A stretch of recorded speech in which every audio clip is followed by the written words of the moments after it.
Assalamualaikum warahmatullahi wabarakatuh. Halo teman-teman semuanya, apa kabar hari ini?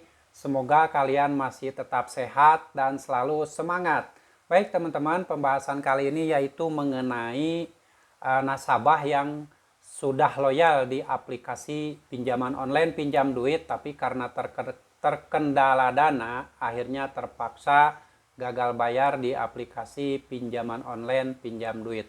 Bagaimana kisahnya? Silahkan simak video ini sampai habis agar kalian tidak salah memahami isi dari video ini. Sebelumnya saya ucapkan terima kasih buat teman-teman semua yang selalu support channel ini, selalu mendukung channel ini dan selalu menantikan setiap video yang saya upload berikutnya. Saya doakan kalian sehat selalu dan dimudahkan rezekinya oleh Allah Subhanahu wa taala. Amin ya Allah ya robbal alamin. Baik teman-teman, pembahasan kali ini yaitu cerita dari salah satu nasabah pinjaman online pinjam duit. Jadi pengalamannya dia itu selalu setia menjadi nasabah pinjaman online pinjam duit, selalu merawat pinjol pinjam duit selama 1 tahun lamanya. Nah dari awal pembayarnya selalu lancar, sebelum jatuh tempo itu dibayarkan, dan suatu ketika memasuki mau setahun menjadi nasabah pinjol pinjam duit, ada masalah ekonomi yang akhirnya terpaksa nasabah ini harus gagal bayar.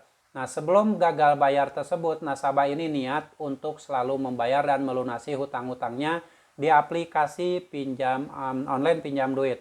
Nah, karena keterbatasan dana tersebut, akhirnya nasabah ini mengajukan restrukturisasi keringanan pembayaran terhadap pihak pinjol pinjam duit.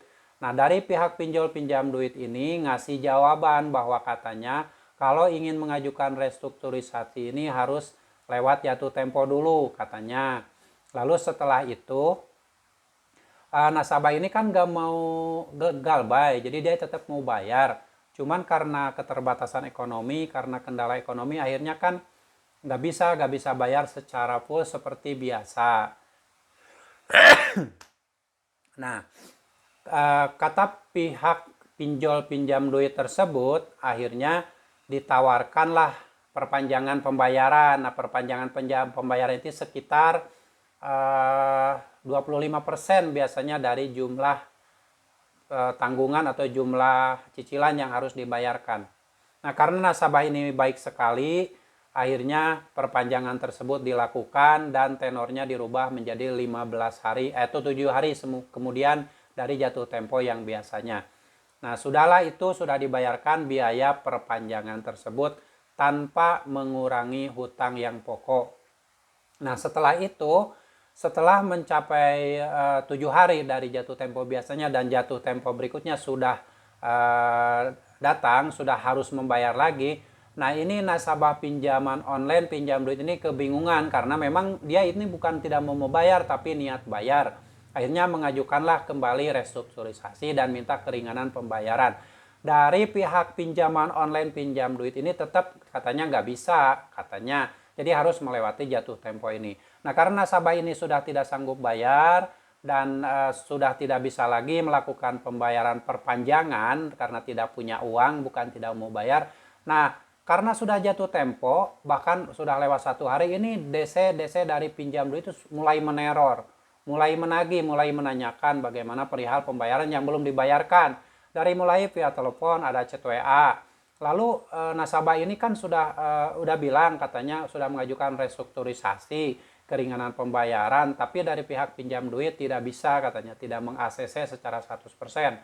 Nah, DC pinjaman online pinjam duit ini gak mau tahu.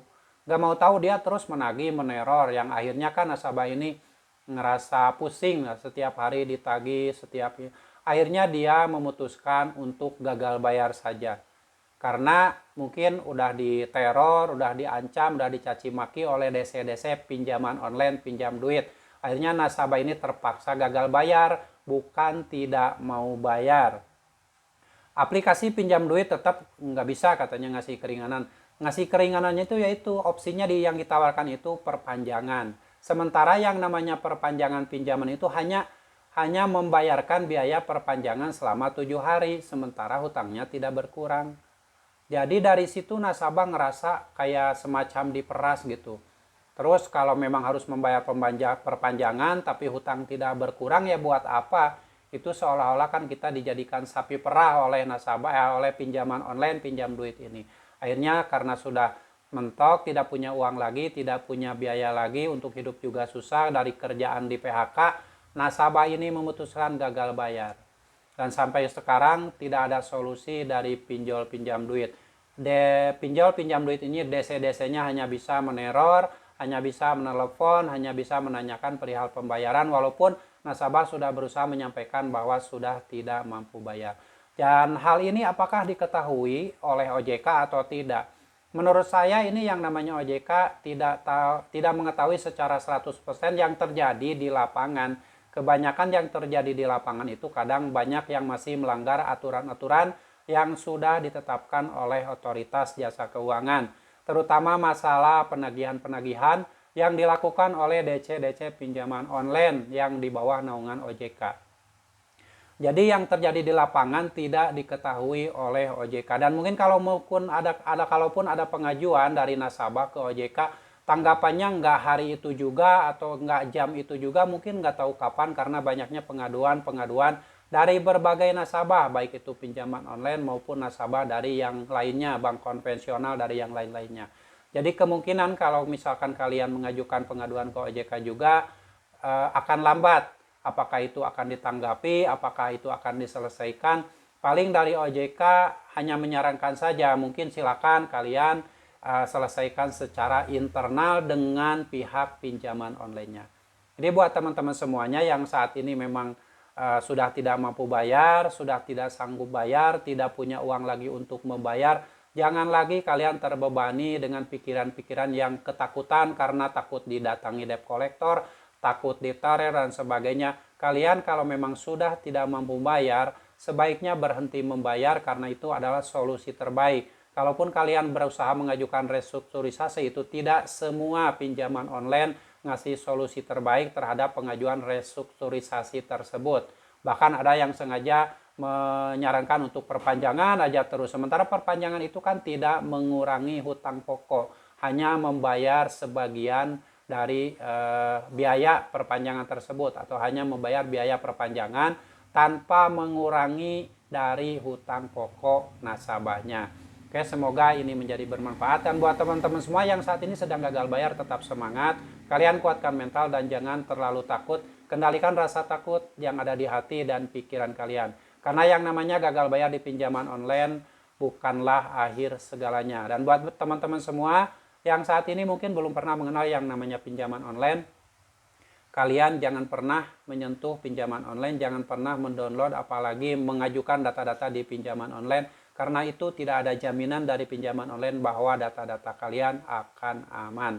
Semoga sharing ini bermanfaat dan semoga menginspirasi buat teman-teman semuanya bahwa walaupun banyak aturan yang diterapkan oleh otoritas jasa keuangan tentang aturan di pinjaman online, tapi fakta di lapangan banyak yang dilanggar. Terutama masalah penagihan-penagihan yang dilakukan oleh DC pinjaman online ini. Walaupun tidak boleh kasar, tapi tetap masih ada yang penagihan secara di luar aturan dari otoritas jasa keuangan. Semoga menginspirasi dan sampai jumpa lagi di video saya selanjutnya. Wassalamualaikum warahmatullahi wabarakatuh.